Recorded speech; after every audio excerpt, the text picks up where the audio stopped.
A housekeeper in Canggu, an ironmonger in Chiang Mai, and a widow in Da Nang are all losing the same fight against money that never intended to stay. For the better part of a decade, Southeast Asia threw open its doors to a highly mobile, location-independent workforce. It looked like the ultimate macroeconomic free lunch. You did not need to build high-tech corridors or negotiate complex tax treaties. You simply needed reliable fiber optic internet, beautiful coastal vistas, and a visa regime that allowed Western salaries to be spent locally. But as foreign income flooded the region, the underlying promise began to splinter. The money arrived on time. The lasting local wealth never did. Act 1. The train that arrived on time. What happens to a paradise when it becomes an office? This is the fundamental question now forcing a profound policy reckoning across the region. For years, the seduction of remote work capital was simple. It promised an economic shortcut. Skip the factories, skip the trade negotiations, and plug straight into the global knowledge economy instead. But stand on the ground today and the picture looks different. The theory and the lived reality have drifted too far apart to ignore. The structural assumptions that underpin this entire era are beginning to crack from the coastlines inward. The development hypothesis was simple. By welcoming the location-independent professional, a country could capture foreign consumer spending without investing in heavy infrastructure. Western professionals would bring their software salaries, rent local properties, dine at local establishments, and stimulate domestic demand. Economists framed it as an elegant transfer of wealth, flowing from mature economies into emerging markets. But this model overlooked a critical distinction in economic development. Transient consumer spending is not the same as anchored structural investment, and the spillovers have proven far more extractive than local economies were led to believe. Walk the congested streets of Canggu today, and the transformation is stark. The traditional Balinese families who ran roadside warungs along this coastal strip for generations are gone. Prime land prices surged beyond their reach and pushed them out quietly, one lease at a time. In their place stand air-conditioned lifestyle boutiques and minimalist cafes designed specifically for foreign digital nomads. These professionals earn in global currencies and spend like tourists on holiday even when they live here for years. They occupy a parallel economy, one that barely touches the local economy underneath it. The money arrived, but the wealth never did. This realization is now rippling through immigration departments and finance ministries across Jakarta, Bangkok, and Kuala Lumpur. A few miles inland from the boutique strip, a native Balinese housekeeper feels the direct consequences of this asset inflation. She earns a standard local wage, roughly 3 to 5 million rupiah a month. That wage has priced her entirely out of the regional property market. She cannot save enough for a down payment on a modest home within 30 minutes of her workplace. So she commutes instead, long and exhausting, from the ungentrified interior of the island. Her time and her labor are subsidizing a lifestyle she cannot afford to live.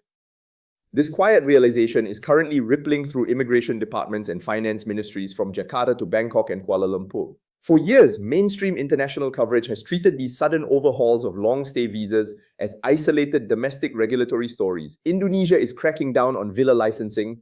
Thailand is restructuring its elite residency tiers. Malaysia is rewriting its investment thresholds. But look beneath the administrative surface and a singular truth emerges. 3 distinct nations ran the exact same economic experiment, and all 3 are now admitting that transient foreign spending does not compound into lasting local development. Act 2. The illusion of the footprintless consumer.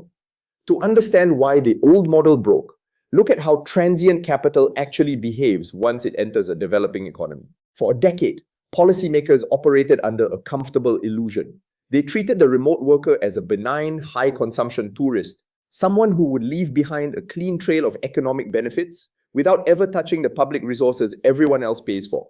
The reality has proven far more complex. Transient capital behaves like water, not concrete. It flows in fast, captures the lifestyle benefits, and flows back out before it ever has to pay its share. The foundational policy error lay in conflating transient remote capital with classic foreign direct investment.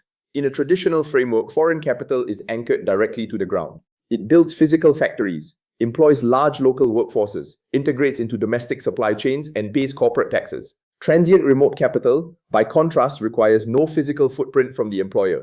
The professional arrives with their laptop, consumes local resources, and departs when the visa terms shift, leaving behind inflated asset prices rather than a resilient industrial base. The structural leakage embedded in the remote work model is staggering. A location-independent professional believes their daily spending at a trendy cafe directly lifts the neighborhood. But the actual flow of money tells a very different story. The global booking portals that facilitate their luxury villa rentals are headquartered offshore. The high-end goods and specialized ingredients they demand are heavily imported, and international developers routinely repatriate their profits abroad, leaving little residual wealth in the communities that host them. The fiscal imbalance deepens significantly when you look at the tax base.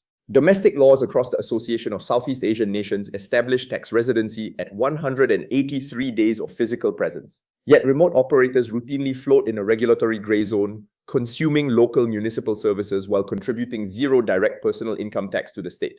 Long-stay frameworks legally prohibit these professionals from taking local jobs to protect domestic labor markets. So they exist inside economic silos. They drive severe asset price inflation, but they transfer no skills and no technology to the local workforce. Act 3. The leakage ledger and the shophouse fine. The actual economic dividend of this transient influx is directly proportional to the simplicity of the accommodation. The mathematical reality is unforgiving. $1 spent in a luxury international compound follows a global orbit, while $1 spent at a modest neighborhood gate stays within the community. When capital remains unanchored, it naturally flows toward the path of least resistance, which almost always leads back offshore. This dynamic has rewritten the physical fabric of historic urban communities, transforming living neighborhoods into commercialized corridors. Empirical data from mass tourism enclaves exposes a brutal contrast in revenue retention. 4- and 5-star international chain hotels leak approximately 51% of their total revenue outside the host economy through foreign management salaries and offshore repatriation. Conversely, local non-star rated accommodations retain more than 91% of their earnings directly within the community. For the native family running a modest 6-room guest house behind the main strip, that 40% variance is not an abstract economic metric. That quantitative split represents the literal gap between paying their children's school fees this term and falling permanently behind. It stands in sharp contrast to a hotel housekeeping shift which pays a fixed, low wage regardless of how full the international property is. When transient capital concentrates in high-end enclaves, it bypasses these local retention channels entirely. The result is an economy that appears prosperous on paper, but leaves the foundational members of the community highly vulnerable to rising living costs. Nowhere is this physical restructuring clearer than in the historic district of Chiang in Chiang Mai. For decades, this neighborhood was built on mid-century shophouses, integrated live work units passed down through generations of Thai merchant families. Then intense, tourism-driven redevelopment arrived. Researchers tracked 138 shophouses along Chiang and Ratchawong roads, scoring how much each one had shifted away from its original local use. The score moved from a sustainable baseline of 17 in 2011 to a near-total saturation point of 91 in 2024. This was not a story of urban renewal, but of functional eviction. A Chiang ironmonger who inherited his shopfront from his father closed his doors permanently in 2023. His landlord tripled the monthly rent to match what a foreign co-working space next door was willing to pay. He now sells the exact same tools from a small stall in a wholesale market on the city's edge, an hour away from his traditional customer base. As everyday neighborhood services collapse, the historic district becomes functionally unlivable for its remaining native population. Act 4. The Cascade to Chiang Mai ward. When transient capital enters a high-density expatriate enclave, it sets off a consequence chain that ripples far beyond the immediate tourist zone. Because location-independent professionals earn Western market salaries, their housing budgets are completely decoupled from local economic realities. A property owner quickly realizes that leasing a villa monthly to a foreign transient generates vastly superior returns compared to securing a stable local tenant. This realization triggers a structural shift in land use, pricing out the very people who built the community. Current market guides put Canggu land prices at around 14 million rupiah per square meter. That is a mid-range estimate, and it reflects severe upward pressure from remote workers. For a young Balinese couple who grew up just 2 streets away from that land, saving for a home is no longer a viable plan. It is a fantasy. Even if both partners work full-time in the local economy, they cannot outbid a foreign buyer, not when that buyer wants to turn the plot into a short-term holiday rental. This same displacement cascade is playing out, almost point for point, along the coast of Vietnam. In Da Nang, the neighborhood of An Thuong was once a quiet working-class quarter populated by local fishing families and students. Over a brief 5 years, it was aggressively converted into the city's primary foreign renter enclave. Expat-focused rental commentary documents severe upward pressure in popular coastal areas like An Thuong and Mai An, with 1-bedroom apartments seeing steady increases through late 2025.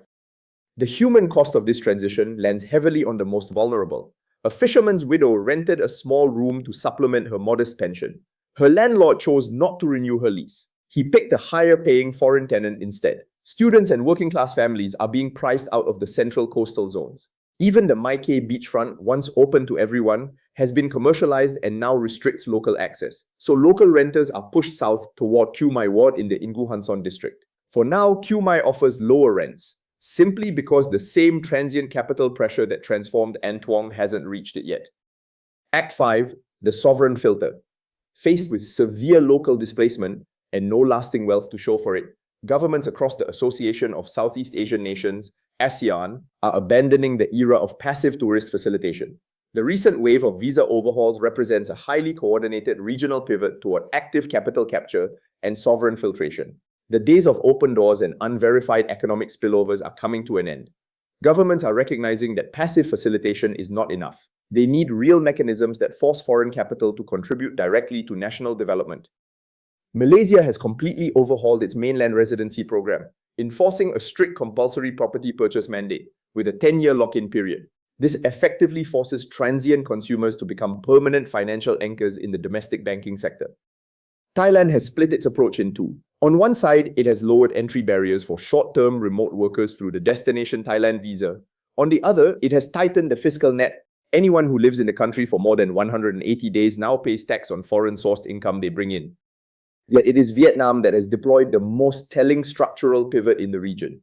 Hanoi has rejected the concept of a general digital nomad visa entirely, choosing instead to filter strictly for technical talent over lifestyle consumption.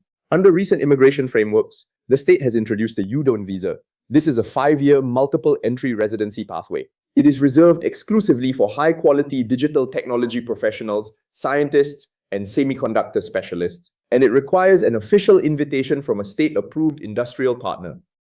By centering this high-tech immigration strategy on Da Nang, Vietnam is signaling a total departure from its regional neighbors. The state is actively filtering out the low-footprint lifestyle traveler in favor of structured compulsory skills transfer that integrates into national industrial goals. They are betting that long-term sovereign strength comes from technological capacity, not transient cafe spending.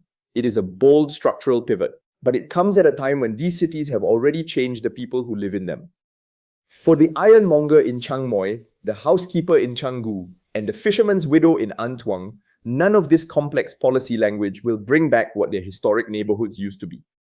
The question these governments haven't yet answered is who gets to stay in the version of Southeast Asia they're now trying to build.